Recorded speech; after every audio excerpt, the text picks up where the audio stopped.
विधान परिषद निवडणुकीच्या नाशिक जागेसाठी रोज नवनवीन नावं चर्चेत येत आहेत. आता राष्ट्रवादीचे शिवाजी सहाणे यांचं नाव चर्चेत आलंय.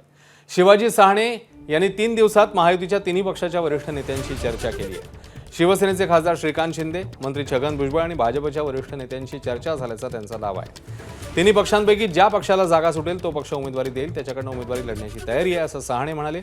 मात्र अपक्ष निवडणूक लढणार नाही असंही त्यांनी सांगितलं. तात्विकदृष्ट्या महायुतीकडनं किंवा मी आज तर राष्ट्रवादीकडनं उमेदवारी करावी अशी राष्ट्रवादीच्या आमच्या नेत्यांची इच्छा आहे. माझी स्वतःची पक्षाने जर आदेश दिला तरच निवडणूक लढवण्याची इच्छा आहे.